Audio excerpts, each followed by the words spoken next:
Ծնված լինելով Արցախի լեռներում, նա կիլոմետրերով կտրել անցել է դպրոցի ճամփան ուսում ստանալու համար։ Նա դարձավ անսահման կարողության տեր, կառուցելով լավագույն հիվանդանոցները, վեհաշուկ ամրոցներն ու Կովկասի ամենաշքեղ հյուրանոցը։ Նա փրկել է փախստականներին, սնունդով ապահովել քաղցածներին, բուժել աղքատներին, կառուցել քաղաքներ եւ մանթաշյանցին ներգրավել նավթային բիզնես։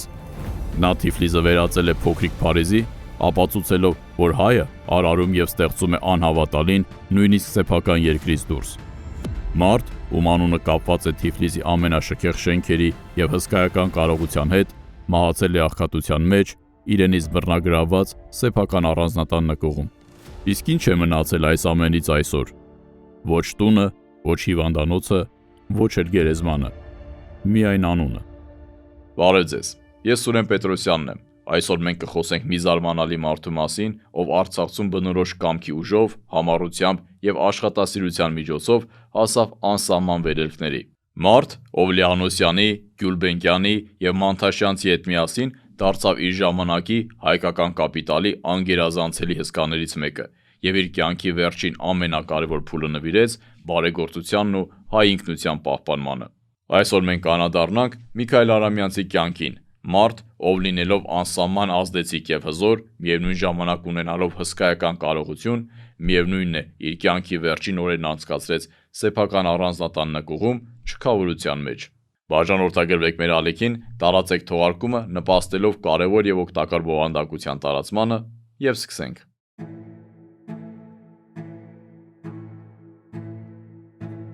Արամյանց, Մանթաշյանց եւ Լիանոսյան։ Ինչն է միավորում այդ ժամանակաշրջանի այդքան տարբեր, բայց միևնույն ժամանակ այդքան նման հայերին։ Հսկայական հարստություն կուտակելու կարողությունը, ազդեցիկ լինելը, բարեգործությունը, թե Թիֆլիսն ու Բաքուն։ Իհարկե ոչ։ Միակ բանը, որ նրանք չունեին, դա ազգային պետությունն էր, որը կերաշխավորեր ոչ միայն նրանց ֆիզիկական անվտանգությունը, այլ նաև նրանց ժառանգությունն ու հիշատակը նրանց մասին։ Միքայել Արամյանցը ծնվել է 1843 թվականի մայիսի 4-ին Արցախի Քյաթուկ գյուղում, հայ կալվածատեր Հովսեփ Արամյանցի եւ Մելիք Անժելիկա Փիրումյանների ընտանիքում, ովքեր Արցախի հին տոհմերից էին սերում, որոնց արմատները ձգվել են դեպի դարերի խորքը, հասնելով Արցախի փառավոր ընտանիքներին, որ դարեր շարունակ ազգային ինքնության, սխրանքի եւ քաջության մարմնացումն են եղել։ Միքայել Արամյանցը նախնական կրթությունը ստացել է իր հայրենի Քյաթուկ գյուղում, տեղի եկեղեցական դպրոցում, որտեղ դասավանդել է գյուղի քահանա Հայր Ներսեսը, սակայն ուսում սկսելուց կարճ ժամանակ անց Հայր Ներսեսը մահանում է եւ նրա տեղը զբաղեցնում է Նախիջևանից եկած քահանա Հայր Կարապետը։ Նա շաբաթը 2 անգամ գալիս է Քյաթուկ, եկեղեցական պատարակներ եւ գրաճանաչության դասեր անցկացնում։ Ունենալով կրթության մեծ ձգտում, փոքրիկ Միքայելը սկսում է հաճախել դպրոց, որ իր հայրենի գյուղից մի քանի կիլոմետր հեռու էր։ Այնտեղ դասավանդում էր Հայր Կարապետը։ Ճանապարհը հեշտ չէր, երկար, երբեմն վտանգավոր, հատկապես երբ եղանակը վատ էր լինում։ Սակայն Հայր Կարապետը իր աշակերտներին ըմբռնումով եւ ջերմությամբ էր վերաբերվում։ Անձրևային ու ցուրտ օրերին նա փոքրիկ Միքայելին պահում էր իր տանը, ցուցաբերելով ոչ միայն դաստիարակչական մոտեցում, այլև իսկական հայրական խնամք։ 1858 թվականին, ձգտելով ստանալ ավելի հիմնարար կրթություն, Միքայել Արամյանցը մեկնում է Շուշի, տարածաշրջանի մշակութային ու վարչական կենտրոն։ Այնտեղ նա ընդունվում է քոլեջ, որտեղ հնարավորություն է ստանում ուսումնասիրելու ավելի շատ առարկաներ ու ծանոթանալ իր ժամանակի առաջադեմ գաղափարներին։ Ուսումը հեշտությամբ տրվեց Միքայելին, ով առանձնահատուկ հետաքրքրություն էր ցուցաբերում գիտության նկատմամբ։ Երիտասարդ տարիքում նա արդեն երազում էր ուսումը շարունակել Թիֆլիսի գիմնազիայում, որը Կովկասի ամենաառաջատար կրթական հաստատություններից մեկն էր։ Ով գիտի ինչ ճակատագիր կունենար նա, եթե այս երազանքն իրականանար։ Հնարավոր է մենք այսօր խոսենք ոչ թե մեծ գործարարի, այլ ականավոր գիտնականի մասին։ Սակայն պատմությունն այլ ընթացք ունեցավ։ Ճակատագիրն այլ կերպ վարվեց։ Միքայել Արամյանցը դարձավ հարուստ վաճառականի աշակերտը եւ նրա հետ մեկնեց Թավրիզ, Պարսկաստանի կարևորագույն առևտրային կենտրոններից մեկը։ Այստեղ նա 2 տարի յուրացրեց ձեռներեցություն, հաշվապահություն եւ արտաքին առևտրի հիմունքները։ Հենց Թավրիզում, քաղաքի հին շուկայում, որն առ այսօր ոչ միայն Թավրիզի, այլև Իրանի խորհրդանիշն է, նա ճակատագրական հանդիպում է ունենում հայկական ձեռներեցության մեկ այլ ապագա տիտանի Ալեքսանդր Մանթաշյանցի հետ, որի մասին տեսանյութը կարող եք դիտել մեր ալիքում։ Երկու երիտասարդ հայերը, մեկը Թիֆլիսից, մյուսը Արցախից, արագ ընդհանուր լեզու գտան ու դարձան ընկերներ, կիսելով մեծ ձեռնարկումների եւ ապագա նվաճումների մասին երազանքները։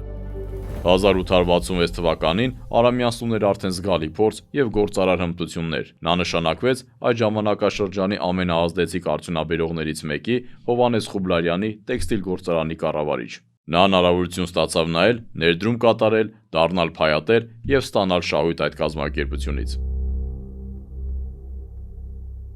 1871 թվականին կուտակելով 3000 ռուբլի մեկնարկային կապիտալ, Միքայել Արամյանցը տեղափոխվեց Թիֆլիս, Հարավային Կովկասի քաղաքական, տնտեսական եւ մշակութային կյանքի կենտրոն։ Քաղաքը նրան դիմավորեց եռուզեռով, հավակնություններով ու հնարավորություններով, եւ արդեն իսկ հասուն ձեռնարկատիրական բնազդ ունեցող Արամյանցը առանց վարանելու խորացավ առևտրային գործունեության մեջ։ Այսպես սկսվեց նրա ճանապարհը դեպի փառք եւ հարստություն, որը նա անցավ համառությամբ, քրտնաջան աշխատանքով եւ ամենակարևորը պատվով։ Թիֆլիսում Միքայել Արամյանցը սկսեց զբաղվել շաքարի տարանցիկ առևտրով։ Նա շաքարի փոխադրումներ կազմակերպեց Մարսելից, այն շահավետ գնով վաճառելով Պարսկաստանի Թավրիզ, Թեհրան եւ այլ քաղաքներում։ Դրա դիմաց նա այնտեղից ներմուծում էր հումք, կտավատ, մետաքս եւ բուրդ, վաճառելով այն Թիֆլիսի շուկայում։ Ճկուն լոգիստիկան, հեռատես որոշումները եւ անհավանական աշխատասիրությունը թույլ տվեցին նրան ընդամենը 5 տարվա ընթացքում ավելի քան 300 անգամ մեծացնել իր կապիտալը։ 1876 թվականին նա արդեն ուներ 1 միլիոն ռուբլու կարողություն, որն այդ ժամանակ աստղաբաշխական գումար էր։ Սակայն ինչպես հաճախ լինում է ձեռնարկատերերի կյանքում, հաջողությունն անկայուն էր։ 1877 թվականի ռուս-թուրքական պատերազմ իր հետ տնտեսական ճգնաժամ բերեց։ Ֆինանսական կորուստները, որը թույլ էր տրվել իր գործընկերներից մեկի պատճառով, ջախջախիչ հարված հասցրին Արամյանցին։ Նրա նախկին կարողությունից մնաց ընդամենը 7000 ռուբլի եւ սեփական տունը։ Այնուամենայնիվ, համառ արցախցուն անհնար էր կոտրել։ 1879 թվականին նա վերսկսեց իր առևտրային գործունեությունը։ Նա կրկին վճռականորեն սկսեց զրոյից կառուցել իր բիզնեսը, սակայն այս անգամ զգուշորեն։ 4 տարի անց 1883 թվականին նրա կապիտալը հասել էր 40,000 ռուբլու։ Նրա վերադարձը ոչ միայն հնարավոր դարձավ, այլև նշանավորեց նրա կյանքի նոր փուլի սկիզբը։ Միքայել Արամյանցի անձնական կյանքը դասավորվում էր բիզնեսում իր առաջին հաջողություններին զուգահեռ։ Այդ տարիներին նա ամուսնացավ։ Նրա ընտրյալը Թիֆլիսահայ Եղիզաբեթ Շորկոյանցն էր։ Նրանց ամուսնության վկայականը պահպանվել է Թիֆլիսի Նորաշեն Սուրբ Աստվածածին եկեղեցու գրանցամատյանում։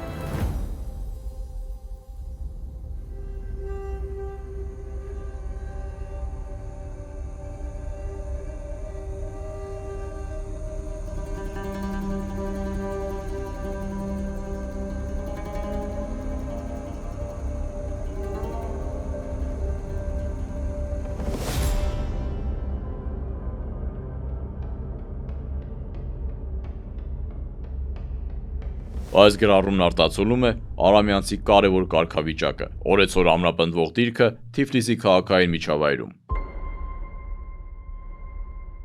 1884 թվականին Միքայել Արամյանցը կնոջ Եղիզաբեթի եւ որդու Սողոմոնի հետ տեղափոխվում է Բաքու։ Քաղաքը, որը մեծ վերելք էր ապրում նավթարդյունաբերության շնորհիվ, դարձավ հեռատես ձեռնարկատիրոջ նոր հանգրվանը։ Արամյանցը լավ հասկանում էր, որ նավթային բիզնեսը չի սահմանափակում միայն ընդերքից նավթի արդյունահանմամբ։ Վերամշակումը, պահեստավորումը եւ լոգիստիկան շատ ավելի կարևոր էին։ Հետևաբար, նա շուտով միավորվեց Արցախցի 3 հայրենակիցների՝ Առաքել Ծատուրյանի, Գրիգոր Արաֆելյանի եւ Հովսեփ Թումանյանի հետ, ովքեր նախկինում բնակություն էին հաստատել Բաքվում եւ զբաղվում էին նավթարդյունաբերությամբ։ Նրանց ընկերությունը 130,000 ռուբլիով գնեց նախկինում Արաֆելյանին ու Տումայևին պատկանող նավթավերամշակման գործարանը եւ անմիջապես սկսեց այն արդիականացնել ու ընդլայնել արտադրությունը։ Այդ ժամանակ Բաքվում միայն 3 ընկերություն ունեին իրենց սեփական նավթատարները՝ Նոբելը, Միրզոևը եւ Կասպիական ընկերությունը։ Ինչպես տարածաշրջանի նավթարդյունահանողների մեծ մասը, Արամյանցը եւ նրա գործընկերները նույնպես օգտվում էին վերջիններից ծառայություններից, վճարելով 2 կոպեկ յուրաքանչյուր բարել նավթի համար։ Այս տարիների ընթացքում Բաքուն դարձավ համաշխարհային նավթի իրական մայրաքաղաքը։ Արտասահմանյան հսկաները, Նոբելները եւ Ռոթշիլդները գերիշխում էին արդյունաբերության մեջ։ Բայց հայ ձեռնարկատերերը նույնպես արագորեն ընդլայնեցին իրենց ներկայությունը, ցուցաբերելով ուշագրավ տոկունություն եւ հեռատեսություն, որն լրացնում էր արտասահմանյան ռեսուրսների պակասը։ Ղուկասյան եղբայրներ, Միրզոև եղբայրներ, Եղազարյան, Լեանոսյան եւ ուրիշներ։ Դա հայկական կապիտալի ձևավորման ժամանակաշրջանն էր ամբողջ տարածաշրջանում։ 19-րդ դարի վերջի վիճակագրության համաձայն Բաքվում նավթի արտադրությունը հասել է տարեկան 124 միլիոն ռուբլու, որի մոտավորապես 40%-ը վերահսկվում էր հայ կապիտալիստների կողմից։ Հայերը թիկունքին չունենալով ազգային պետություն եւ բնականաբար նաեւ որևէ պետական աջակցություն, բացառապես իրենց աշխատասիրության, հեռատեսության եւ կամքի միջոցով կարողացան ձևավորել այնպիսի կերպար, որ լինել հայ նշանակում էր լինել ուղղակի հաջողակ։ Սակայն այս կերպարը ներշնչում էր ինչպես հսկայական հարգանք, այնպես էլ առաջացնում էր մեծ նախանձ։ Սակայն նավթային բումն ուղեկցվում էր բազմաթիվ դժվարություններով։ Լոգիստիկան մնում էր ամենահարատապ խնդիրը։ Նավթի մատակարարումը հաճախ ավելի թանկ էր, քան դրա արդյունահանումը։ Տանկերային փոխադրամիջոցները թանկ եւ անհուսալի էին, իսկ ենթակառուցվածքները գերծանրաբեռնված։ Սակայն հենց այդպիսի պայմաններում էլ բացահայտվեց արամյանցի նման մարդկանց ձեռներեցության տաղանդը, որոնց համար անհնար բառը պարզապես նոր լուծման որոնման սկիզբ էր։ Նավթի տեղափոխման հրատապ խնդիրներին բախվելով Միքայել Արամյանցն ու նրա ընկերները որոշեցին ստեղծել սեփական նավթամուղը։ Սակայն այս հավակնոտ գաղափարի իրականացման համար պահանջվում էր հսկայական գումար՝ մոտ 150,000 ռուբլի։ Այդ օրերին մասնագիտացված տանկերները հաճախ ծառայում էին որպես նավթամուղներ, հեշտացնելով նավթի մատակարարումը երկաթուղային կայարաններ։ Արամյանցը պլանավորում էր ոչ միայն պարզեցնել իր ընկերության լոգիստիկան, այլև վարձակալության տալ տանկերները այլ նավթարդյունահանող ընկերություններին, ինչը կարող էր լրացուցիչ եկամուտ բերել։ Սակայն նրա ընկերության ամբողջ կապիտալը ուղղված էր նավթի արդյունահանմանը եւ ընդլայնման համար բավարար միջոցներ չկային։ Արամյանցը որոշում է դիմել իր վաղեմի ընկերոջ օգնությանը՝ Ալեքսանդր Մանթաշյանցին։ Արամյանցի եւ Մանթաշյանցի բարեկամությունը սկսվեց Թավրիզում, որտեղ Մանթաշյանցը հոր հետ զբաղվում էր առևտրով։ Հոր մահից հետո երիտասարդ Մանթաշյանցը ստանձնեց առևտրի տան կառավարումը եւ արագորեն բազմապատկեց իր ժառանգած 200,000 ռուբլին։ Թիֆլիսում Մանթաշյանցինն էին ինչպես շուկայի ամենամեծ եւ ամենաեկամտաբեր առևտրային տաղավարները, այնպես էլ Թիֆլիսի առևտրային բանկի վերահսկումը։ Արամյանցի առաջարկը լսելուց հետո երկու ընկերները դարձան գործընկերներ։ Մանթաշյանցը դարձավ բաժնետեր։ Այսպիսով 1885 թվականին ստեղծվեց նոր ընկերություն 200,000 ռուբլի կանոնադրական կապիտալով, ինչը մեծածավալ բիզնեսի զարգացման հիմքն էր։ Այսպիսով երկու հայ երիտասարդներ, որոնք հանդիպել են հեռավոր Պարսկաստանի շուկայում, տարիներ անց միավորվեցին եւ դարձան լեգենդար կայսրության հիմնադիրներ։ Հետագայում Մանթաշյանցը սկսեց աստիճանաբար գնել իր գործընկերների բաժնեմասերը։ 1885 թվականին Առաֆելյանից, 1887 թվականին Թումանյանից եւ 1892 թվականին Ծատուրյանից խոշոր 620,000 ռուբլի գումարով։ Արդյունքում ստեղծվեց նոր կազմակերպություն՝ Մանթաշյանց եւ ընկերություն, որտեղ Մանթաշյանցը տիրապետում էր բաժնեմասերի 66%-ին, իսկ Արամյանցը մնացածին։ Արամյանցը երբեք չի սահմանափակվել միայն ձեռներեցությամբ։ Նա հսկայական նվիրատվություններ է արել հայկական դպրոցներին, հայ եկեղեցիներին եւ հայկական շահերը սպասարկող բազմաթիվ հասարակական կազմակերպություններին։ Սակայն նրա ճակատագրում շուտով նոր շրջադարձ եղավ, երբ նավթային բիզնեսում նրա ընկերությունը զգալի հաջողությունների հասավ, Արամյանցը որոշեց վաճառել Մանթաշյանց եւ ընկերությունում իր բաժնեմասը։ Գործարքը կազմեց 10 միլիոն ռուբլի, որն այդ ժամանակ աստղաբաշխական գումար էր։ Սա դարձավ Բաքվում նրա գործարար կյանքի գագաթնակետը։ Այս միջոցներով նա տեղափոխվեց Թիֆլիս, որտեղ սկսվեց կյանքի նոր Թիֆլիսյան շրջանը, որն առավել նշանավորվեց Արամյանցի հասարակական եւ բարեգործական գործունեությամբ։ Եթե Բաքվում նա արդյունաբերող ու գործարար էր, ապա Թիֆլիսում նա դարձավ բարեգործության եւ մարդասիրության խորհրդանիշ։ 1898 թվականին ֆինանսական բարգավաճման հասնելով Միքայել Արամյանցը որոշեց իր կապիտալի մի մասը ներդնել հողային սեփականության մեջ։ Նա ընտրեց Աղթալան, Լոռու մարզի գեղատեսիլ անկյունը, որտեղ լեռների գեղեցկության կողքին բերի հողերն էին։ Հենց այստեղ է սկսվում հայ արդյունաբերողի կյանքի ամենահետաքրքիր պատմություններից մեկը։ Արամյանցը ձեռք բերեց հողամաս եւ հիմնադրեց մասնավոր ֆերմա։ Նույն թվականին նա Իշխան Բարատովից, նույն ինքը Բարատաշվիլի, գնեց հսկայական հողամաս 2700 դեսյատին եւ որոշեց իրականացնել իր եվրոպական երազանքներից մեկը՝ շվեյցարական ոճի ամրոց կառուցել Ալպերում իր տեսածի նմանությամբ։ Դրա համար նա վարձեց հայ ազգի հայտնի Թիֆլիսցի ճարտարապետի, սակայն Բարատովի կալվածքի գնման պատմությունը ինքնին արժանի է հատուկ ուշադրության։ Իշխան Բարատովը ծանրաբեռնված էր պարտքերով եւ փորձելով փրկել իր ունեցվածքը, գրավադրել էր Ախթալայի իր կալվածքը պետական հողային բանկում։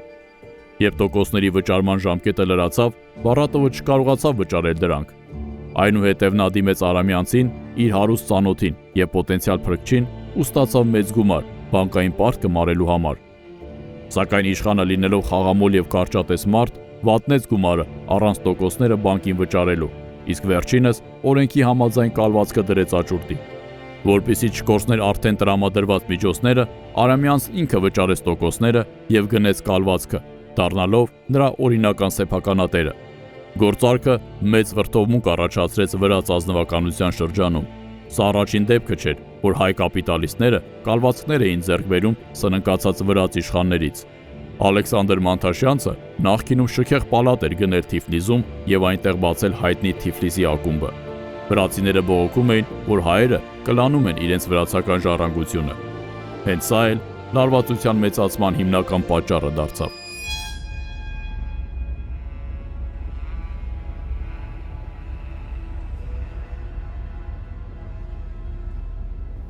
Այստեղ ամենևին էր պետք չէ մեղադրել վրացիներին կամ փորձել փնտրել այս անհամաձայնության խորքային պատճառները, քանի որ կա շատ պարզ պատմական ճշմարտություն։ Այն ազգը, որն ապրում է սեփական հայրենիքից դուրս եւ արարում է ամբողջությամբ այլ երկրում, ինչ որ ժամանակ հետո նա անպայման կանգնելու է անհաղթահարելի խնդիրների առաջ եւ նույնիսկ գոյաբանական վտանգի առջեւ, կորցնելով իր ողջ ունեցվածքը եւ ժառանգությունը։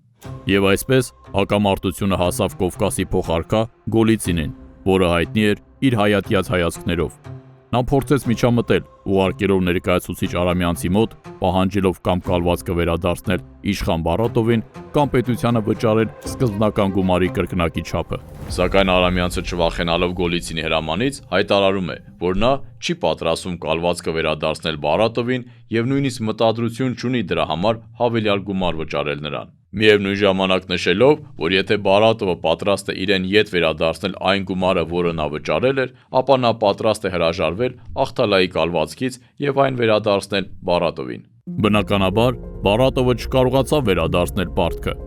Այսպիսով, Արամյանցը դարձավ Ախթալայի կալվածքի լիիրավ սեփականատերը, որտեղ նա զբաղվեց գյուղատնտեսությամբ, տնկեց պտղատու այգիներ, հիմնեց խաղողի այգիներ եւ կալվածքը վերածեց Կովկասի սրտում գտնվող եվրոպական մշակույթի իսկական անկյունի։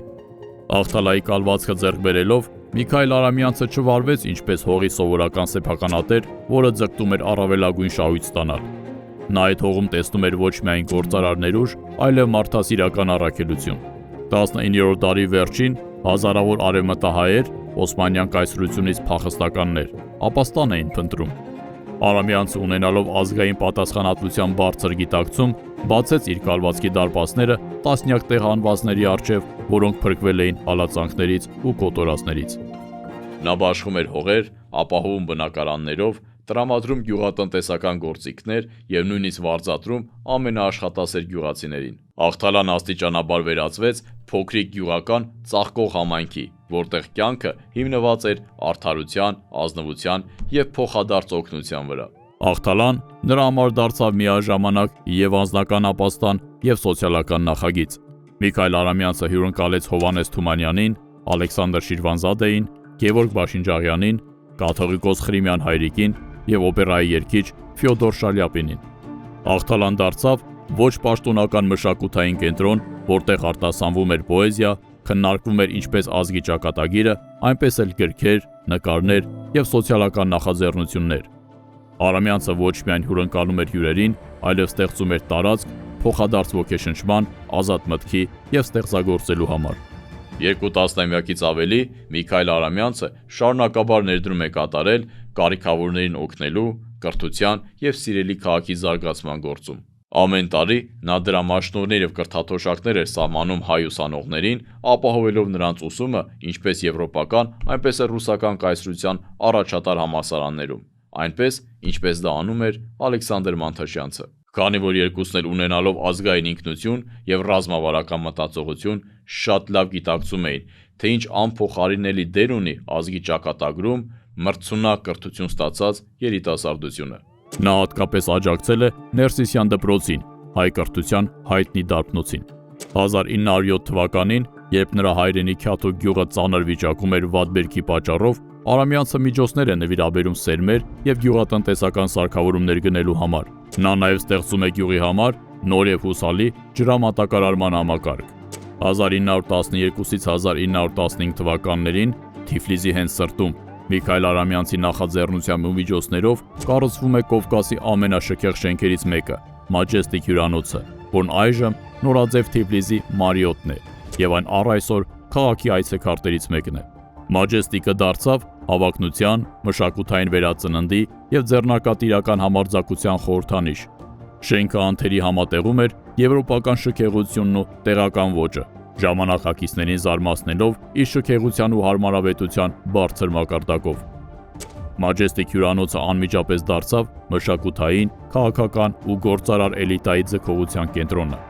Այստեղ էին կանգ առնում գիտության եւ արվեստի նշանավոր գործիչները, կնքվում կարևոր գործարքներ, քննարկվում քաղաքական հարցեր եւ ծնվում Կովկասը վերափոխող կարևոր գաղափարներ։ Այս նախագծի մեջ Միքայել Արամյանցը ներդրեց ոչ միայն իր միջոցները, այլ նաև փորձեց իրագործել իր վաղեմի երազանքներից մեկը՝ զարգացած Թիֆլիս, որը բաց է ամբողջ աշխարհի համար, բայց միևնույն ժամանակ պահպանում է իր ավանդույթները։ Majestic հյուրանոցի բացումից մի քանի տարի առաջ Արամյանցը կրկին ապացուցել էր, որ իր հարստությունը չի ծառայում միայն իր ընտանեկան շահերին, այլ այն ծառայում է նաև հանրային շահերին։ Նա իր միջոցներով Թիֆլիսում կառուցեց գերժամանակակից հիվանդանոց, որը համարվում էր լավագույններից մեկը ոչ միայն Կովկասում, այլ նաև ամբողջ ռուսական կայսրությունում։ Հիվանդանոցը հագեցած էր ամենաժամանակակից բժշկական սարքավորումներով, այդ թվում Եվրոպայից հատուկ ներմուծված ռենտգենյան սարքով, որն իր ժամանակի համար տեխնոլոգիական հրաշք էր։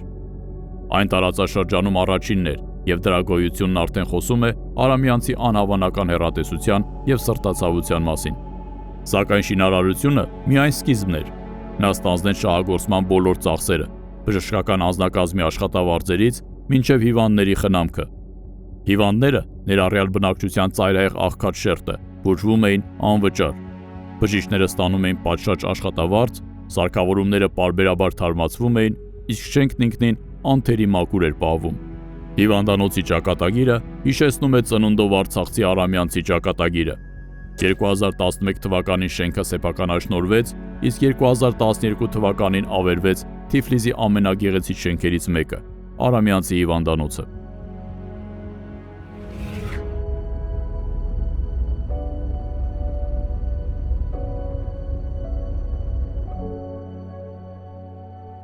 Բացի Թիֆլիսին հմայք ու շքեղություն հաղորդելուց, Միքայել Արամյանցը նաև Թիֆլիսի Հայ ազգագրական ընկերության հիմնադիրն ու գաղափարական առաջնորդն էր։ Նրա նախաձեռնությամբ ու միջոցներով ստեղծված ընկերությունը դարձավ հայկական մշակութային ու պատմական ժառանգության պահպանման եւ վերածննդի կարևոր կենտրոն։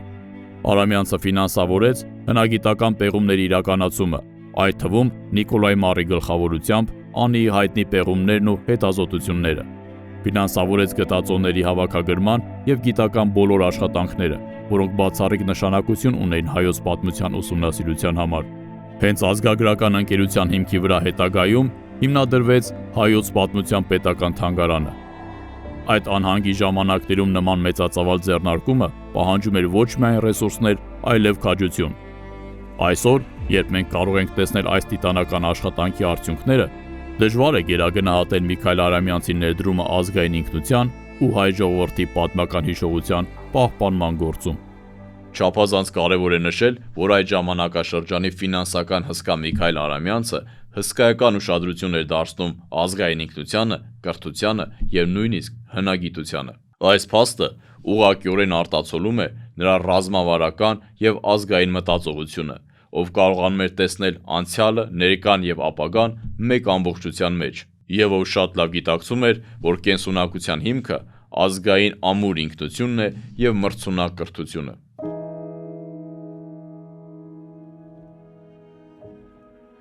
Չնայած իր գործնական հաջողություններին, բարեգործությանն ու ճանաչմանը, Միքայել Արամյանցի անձնական կյանքը լի էր դժվարություններով ու փորձություններով։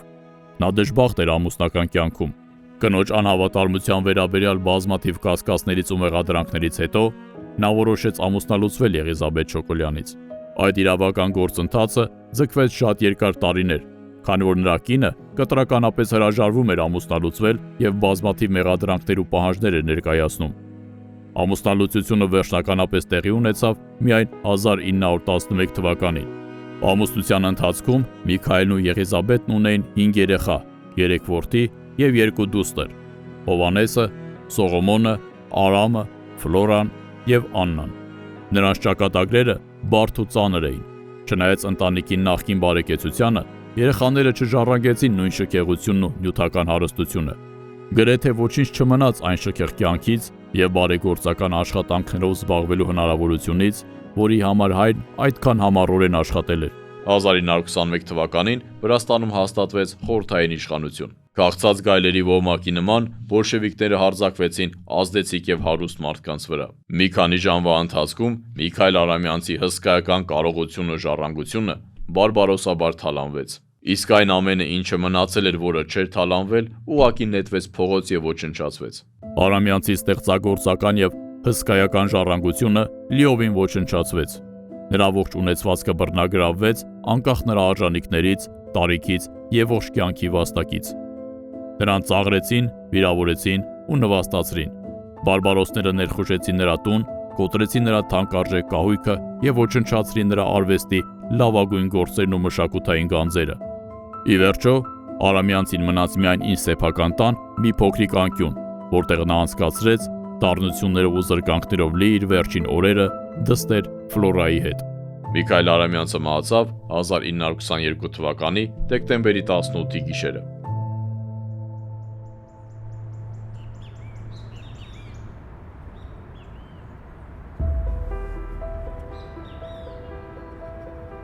Այսօր նույնիսկ Միքայել Արամյանցի գերեզմանը չի պահպանվել։ Իշխանությունները այն գերեզմանատունը, որտեղ նա թաղված էր, վերածել են քաղաքային այգու, ոչնչացնելով այս մեծ հայի եւ հարյուրավոր հայերի հիշատակը, ովքեր տվել են ամեն ինչ իրենց սիրելի քաղաքին։ Այս կորուստը դարձավ հայ համայնքի պատմության ծանր էջերից մեկը, որը զրկվեց իր ինքնության ու մշակութային ժառանգության համար անձնուրաց պայքարող, ռազմավարական մտածողություն ունեցող իրական հայ մարդուց։ Փոքրիկ Արցախյան գյուղից մի մարդ, ով իր սիրտն ու հոգին տվեց իր սիրելի քաղաքին, վերափոխելով այն, մնաց ձեռնունայն, նույնիսկ առանց գերեզմանի։ Նմանատիպ ճակատագրի էր արժանացել նաև նրա ընկերն ու գործընկերը Ալեքսանդր Մանթաշյանցը։ Երկու մեծ հայեր, քաղաքի երկու խորհրդանիշներ, երկուսն էլ առանց գերեզման։ Անհնար է խոսել ժամանակակից Թիֆլիսի մասին առանց հարգանքի տուրք մատուցելու Միքայել Արամյանցի նման մարդու հիշատակին։ Թիֆլիսն ու Արամյանցը, Թիֆլիսն ու Մանթաշյանցը, Թիֆլիսն ու հայերը, սրանք բոլորը անբաժանելի հոմանիշներ են։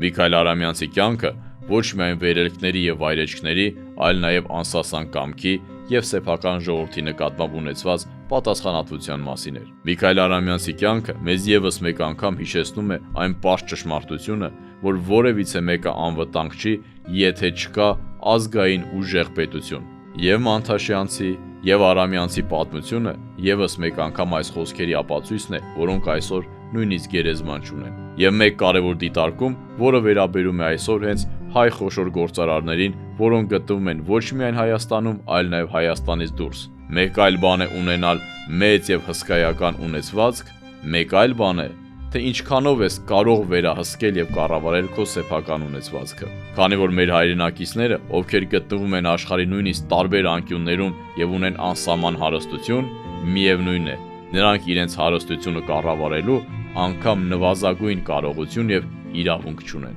Հետևաբար, հայկական խոշոր բիզնեսի ներկայացուցիչները պետք է հաղթահարեն այն կործանարար մտայնությունը, որ խոշոր կապիտալը հայրենիք չունի։ Ճիշտ հակառակը, խոշոր կապիտալը պետք է ունենա բացառապես հայրենիք եւ ազգային պետություն։ Հակառակ պարագայում նրանք ոչ ֆիզիկապես, ոչ հոգեոր առումով, ոչ էլ կապիտալի տեսանկյունից եւ առավել եւս ոչ էլ ժառանգության տեսանկյունից նրանք երաշխավորված չեն։ Իսկ ինչ է կարծում հայ խոշոր բիզնեսի ներկայացուցիչների պատասխանատվությունը սեփական ժողովրդի նկատմամբ ինչպես պետք է արտահայտվի։ Գրեք ձեր կարծիքը մեկնաբանություններում, ես սիրով այն կարդում եմ։ Բաժանորդագրվեք ալիքին եւ տարածեք թողարկումը, եթե հավանեցիք այն։ Ձեզ հետ է Սուրեն Պետրոսյանը։ Եղեք ոգով ուժեղ, մինչ նոր հանդիպում։